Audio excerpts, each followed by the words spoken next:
alam ko pong mali. Para tulungan yung babae na buksan yung hood lang po. Ganun. Kaya pa ulit-ulit ka? Opo, na sabi ko, May babae! Hello! tita, yun na po yung parang yun na po.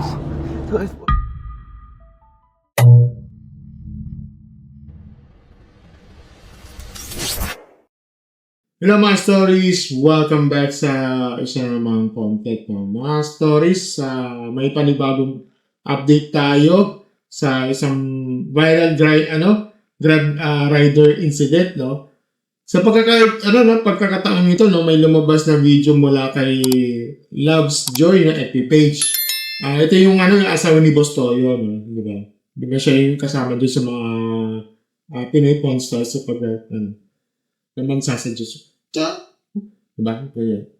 Kung saan ito na nagsalita na mismo ang rider at ipaniwala kung ano raw ang nakita at narinig niya noong araw na yon. So, dito gusto ko lang maging diretso, no? Nakakaawa talaga ng tao. As in, Oo, pero kung usapang kalsada na, hindi sapat ang awa dito. Hindi sapat ang awa dito. With all due respect, hindi sapat ang awa pagdating sa mga usapin ng kalsada, ha? Kailangan din kasi ng matinding pag-iingat. Kalsada kasi yun. Okay? Pag-usapan na natin ito, no? So, ito, sabi niya dito, basahin na natin itong caption ni Loves Joy, no? Na sinabi dito, no? Hindi biro ang depresyon. Kaya bago tayo mangusga, maging mabait tayo. Hindi natin alam yung laban na pinagdadaanan ng iba. So, ngayon, panoorin natin yung video, no? Yung ito.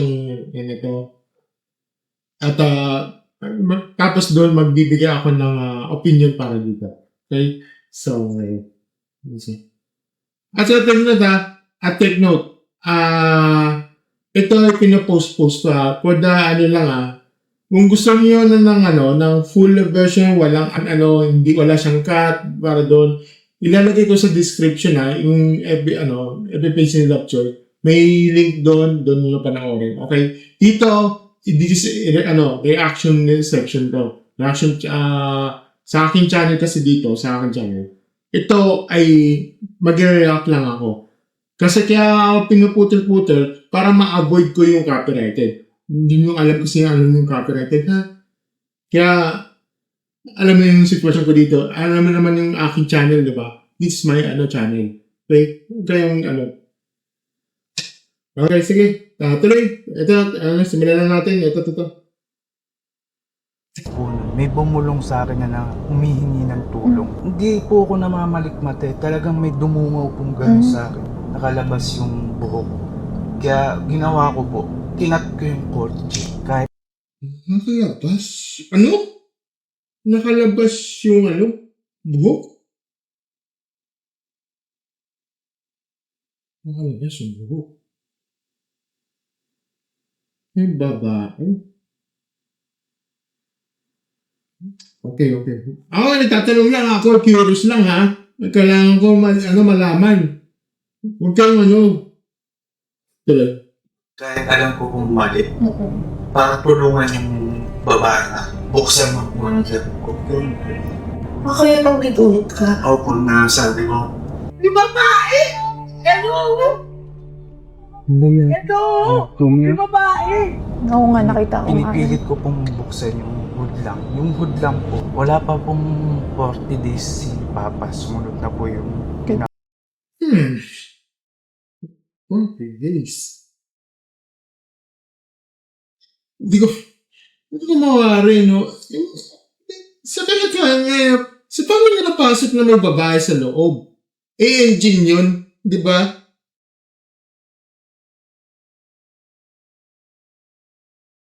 tita. Yun na po yung parang kinakatanin na lubos. So yun guys, kung matatandaan nyo, merong viral video ng isang Grab driver na pilit niyang binubuksan yung hood ng sasakyan, yung unahan ng sasakyan. Ano ba? Ito napapansin ko yung ginaganyan pinipilit. alam mo, anong ginagawa mo? Yung parang masisira na yun eh, di ba? Laki ng damage dyan. Kasi meron daw siya nakitang, babaeng nakahandusay na nakalabas yung buhok. I-clear niya lahat at talagang dito sa video to, huwag tayong magja-judge. Kailangan natin lahat maging mabait. Kasi Hindi rin. Kasi, alam mo naman kasi sa sitwasyon ngayon, yung mag-ihinto, may maghihinto, tapos may babae. Siyempre, may mga unconscious sa ibang tao. Like, ay baka modus to, ganito, ganyan. Kasi ang daming ang daming nagkakaroon ng mga modus dyan na hindi natin alam. Yung isang araw, noong araw pa yun, munti ka na makuha yung camera 360. Matagal na yun, last year pa yun. Munti ka na maano yun. What for dito? Diba? Sorry pero hindi ko kasi mawari kasi may mga ganong insidente na nangyayari, ganong pattern. Okay? Kaya, di natin masisisi ang mga tao na may natututo, magiging awareness sa lahat ng ganito na mangyayari, na sabihan may babae, what for some na sabihin natin may modus pala. Sabihin natin hindi siya yun. Okay, sabihin natin hindi si Million. Sabihin natin, same scenario. Okay. Paano kung bumaba yung may babae, siyempre bababa yung driver. Siyempre magkakaroon ng parang ililin lang. Pwedeng nakawin yung kotse, pwedeng hold the pen. May ganyan scenario. This is a worst case scenario tututusin. Okay? So, I'm sorry for that. Kasi, magiging kasi tayo may alisto kasi tayo. Alam mo naman kasi sa Pilipinas, ang daming nakawan, pang-hold-up, pag-kidnap. Di ba? Hindi natin masisisi sa ibang tao. Buti na nga lang, babait yung ibang yung sa driver What for sa ibang tao? What for sa ibang driver yan? Na may may matutulis. Paano yan? Di tapos yan. Diba? Buti nga lang, ganun na lang Kasi syempre, hindi naman natin alam yung mga pinagdadaanan ng bawat tao. So, yun. Alamin natin yung storya niya. So parang yung araw na yun, nalipasan ka lang ng gutom? Parang Opo, gano'n? tapos wala po akong tulog nung araw na yun. Tapos sabi ko, bakit di ako makatulog? Ang ginawa ko po, pinapagod ko po yung sarili ko. Talagang ay pinapagod mo sarili mo. Bakit naman pinapagod yung sarili mo?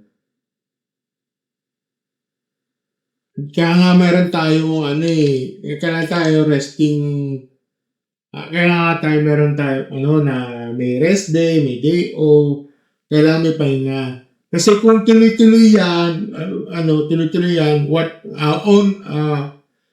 ang worst part yung sabihin natin 24/7, medyo sobra na yun.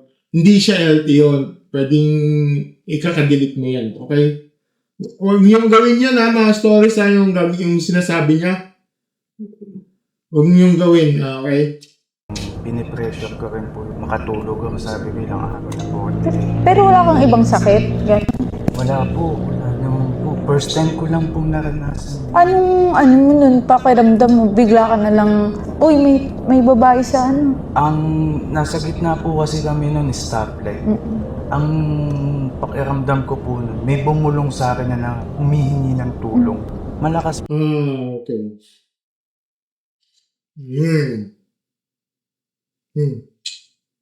Humihingi ng tulong. Paano po gulo? Humihingi ng tulong. Ito medyo kasi dito, Iniisip kung anong senaryo. Dapat nga itinatabi nyo na lang eh. Bakit ninyo sa gitna? At sabi, sige, bigyan natin ng benefit of the doubt sa nangyayari. Pwede ba bang sana gawin mo na lang na itabi nyo na lang para walang sagabal sa traffic? Bakit sa gitna pa? Mas maganda itabi nyo na lang. Ganun lang yun. Diba? If ever na may, merong ganyang scenario ganito, pwede nyo itabi naman yan eh. Wala mga problema yun eh. Bakit sa gitna pa? Pas po talaga sa tenga ko, bandang kaliwa. Tulungan mo ko, naipit ako dito sa sasakyan. Ayun. Kung ganun, Ayun na nga. Parang tulungan daw sa sakyan. Yun nga. This is a sign of hallucination niya. Yun na nga yun. Yun na nga yun.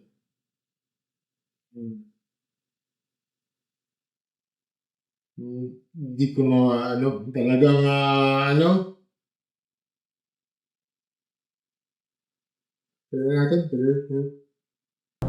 pagsilip ko pong ganun sa... hindi po ako namamalikmate. Talagang may dumungaw pong ganun sa akin. Nakalabas yung buhok. Kaya ginawa ko po, kinat ko yung kotse. Kahit alam ko pong mali. Para tulungan yung babae na buksan yung hood lang po. Nakadapa po siyang ganun. Talagang kitang-kita. Yun yung nakikita mo. Kaya pa ulit-ulit ka. Opo, na sabi ko, buksan mo yung hood. Tutulungan ko yung babae.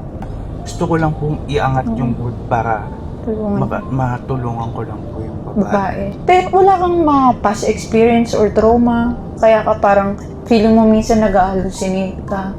Nagkakaroon po kasi ako ng trauma mula nung nawala ko yung water. Yun yung ako din sa kinuwento ni Mr. Julius Manalo sa isang kong video doon. Nga pala na may ginawa akong playlist. So,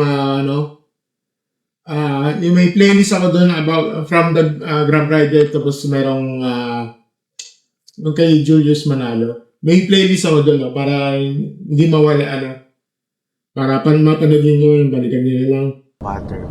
Tapos Sabi mo? yung tita ko po na biglang inatake sa mismong harapan ko. Yun na.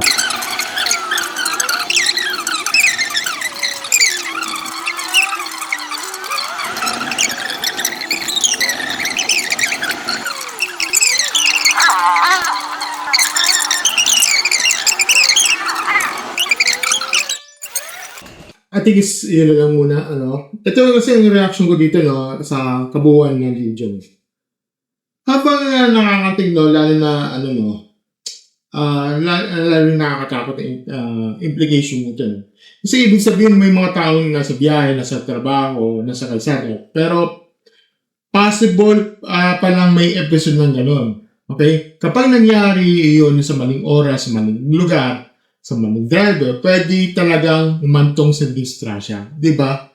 Okay. At saka ito, isa pa nakakapansin-pansin, gusto niya makabalik agad sa pagbiyahe dahil kailangan niya kumita. At gets ko yun. Okay? Nagets ko yun. Totoong buhay yan. Okay? Walang trabaho, walang kita. No, parang no money, no work, no pay, kumbaga. Pero dito rin papasok ang pinakamahirap na katotohanan. Hindi porket kailangan mong kumita, ibig sabihin, ligtas ka ng bumiyahe. Okay? At nung pinakita yung tinulungan siya, inabutan, kinausap, pinapalakas ang loob, magandang gesture yon bilang tao. Okay? Pero sana, maninaw din ng lahat, ang tulong na pinansyal at emotional support ay hindi kapalit ng professional help. At hindi rin kapalit ng safety decision. Ngayon, ito rin ang aking opinion ko dito, mga stories, Okay? Diretsahan tayo. Una, tama si Loves Joy dito sa isang punto na sabi niya na bago manghusga, maging mabait. Oo, tama dyan. Kasi hindi naman natin alam kung ano yung laban ng tao. Minsan, ang nakikita natin magulo minsan natin magulo ay tao pa lang, durog na durog sa loob. Pero pangalawa, hindi kasi pwede doon lang matatapos ang usapan. Kasi ang totoo lang, ang pagiging mabait ay hindi dapat maging dahilan para i-downplay ang panganib. Okay? Kung ang isang rider may naririnig na boses, may nakikitang taong wala naman doon, okay? At may gumagawa ng biglang aksyon nasa gitna ng traffic. Then, sorry, pero pero hindi mo na siya dapat nasa kalsada. Okay? Hindi ito insulto Take note, hindi ito insulto. Hindi ito pangungusga. Ito ay basic public safety. Diba? Pangatlo, mabuti naman yung intention niya. Delikado na pa rin ng resulta. At ito yung ayaw kong makalimutan ng mga tao. Good intention does not cancel dangerous behavior. Kung gusto mong tumulong, kung ang paraan mo ay pwedeng magdulot ng aksidente, mali pa rin yun. Okay? Ito pangapat, hindi ko gusto yung sobrang bilis ng social media na gawing simpleng inspirational content ng ganitong sitwasyon. May iyakan, may yakap, may tulong, pero hindi ito sapat na matatapos sa kawawa naman. Dapat ang ending kasi dito ay magpagamot, magpahinga, huwag munang bumiyahe, at magpa-check sa professional. Pang-5, hindi tayo dapat magdadiagnose online. Hindi porket may trauma, automatic, alam mo na natin lahat. Hindi porket may puyat at gutom, yun na agad ang buong paliwanag. At yun dapat dito, professional assessment. Okay? Kasi kung first time itong nangyari, mas dapat seryoso. Hindi babaliwalain. Tsaka pangalan, ito, credit pa rin sa driver sa nangharang, di ba? Mabuti at hindi lumala doon. Mabuti hindi niya pinatulan na mas marahas, no? Mabuti walang nauwi sa malalang aksidente. Kasi kung ibang tao, kung ibang taong na nakasalubong niya, posibleng talagang masama ang kilalabasan nito. Diba? Pasalamat nga, buti mabait yung driver. At so ito, pinaka-straight to the point ko dito, nakakaawa naman talaga siya. Pero delikado siya nung araw na yun. At kung hindi natin kayang aminin yan, mas lalo nating ilalagay sa alanganin na ang susunod na makakasalubong niya. Kaya sa huli mga stories na dalawang bagay ang pwedeng kong isabay sa totoo dito. No? Una, sa kailangan niya ng tulong. Tapos pangalawa, kailangan muna siyang ilayo sa biyahe. Diba?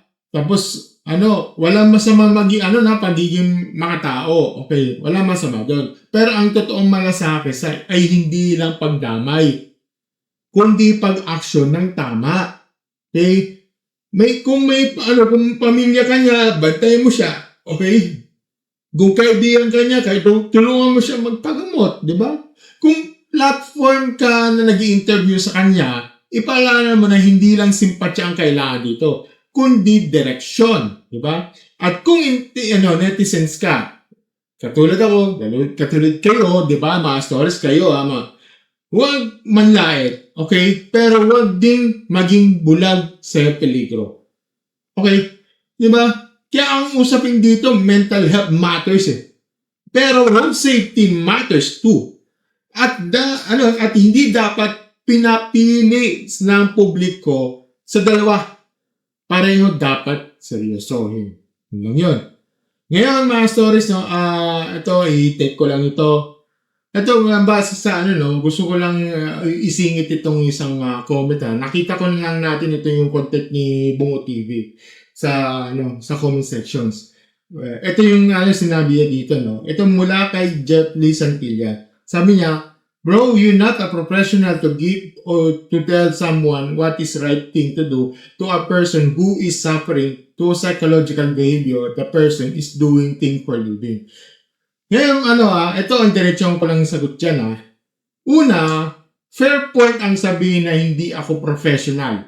Tama lang yun. Tama naman yun. Okay. Hindi ako psychiatrist. For your information ha, hindi ako psychiatrist, hindi ako psychologist o at hindi ko trabaho yung mag-diagnose ng tao sa internet. Ang gusto ko linawin dito sa aking channel, hindi ako nagda-diagnose. Period. Okay? Pero ito, pangalawa, hindi ko kailangan maging doktor para makita may public safety issue ang nangyari. So, kasi kapag ang isang rider na may narinig na boses, may nakikita wala namang nakita ng iba at umarang sa sakya sa gitna ng kalsada, hindi mo kailangan ng medical degree para sabihin delikado yun. Hindi ito usapan ng pagmamaliit hindi ito usapan ng panguusga. Ito ay usapan ng kaligtasan ng lahat. Okay? At doon naman sa linyang the person is doing thing for living. Gets ko yun. Nagets ko yun. Totoo naman yun. Nangahanap buhay lang ng tao. Okay? Pero ito, masakit sa katotohanan. Hindi sapat ang pangangailangang kumita para ipagsapalaran ang buhay ng ibang tao. Okay? Maraming tao ang kailangan magtrabaho. Pero kung ang kondisyon mo ay pwedeng magdulot ng disgrasya, kailangan mong huminto muna at magpagaling. Hindi dahil masama ka. I'm not talking about na masama ka doon. Hindi yun. Hindi ko yung usapan doon. Ito yung ang sinasabi ko lang, yung delikadong sitwasyon doon. Okay? At sa totoo lang mas lalo nga siyang binoprotektahan kapag sinabi natin huwag muna siyang bumiyahe. Kasi paano kung sa susunod hindi na mabait yung nakasalubong niya? Paano kung may driver na humarang sa kanya? Paano kung may masaktan? Paano kung may siya mismo na mapahamak? Diba?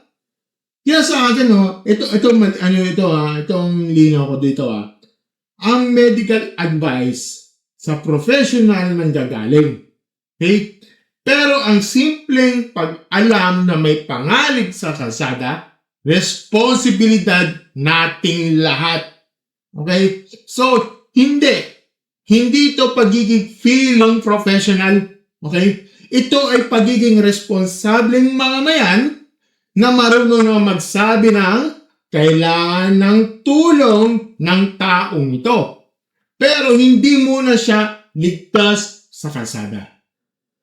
Kaya kayo mga stories ano masasabi niyo dito, Tama ba ang punto ng commenter na hindi dapat magsabi ng ang mga content creator? O tama rin yung pag-usapan public safety na professional basta hindi na-diagnose, di ba? O okay, ito naman, tama ba bigyan na siya ng tulong na bago payagang makabalik sa biyahe o sa tingin nyo may kulang pa sa paliwanag na lumabas? Comment down below lahat ng mga tanong ko doon at kailangan maglabas kayo ng opinion dito. Okay? Kung gusto niyo mga ganitong klaseng diretsyan, diskusyon at usapin ng mga usapan natin dito pero may puso naman. Huwag kalimutan na mag-like, subscribe at share na lang sa aking channel na Marky Stories at magiging maunawain at huwag kalimutan ng katotohanan. Muli ako ba sa Marky as always, mga stories. Thank you and have a great night. Bye.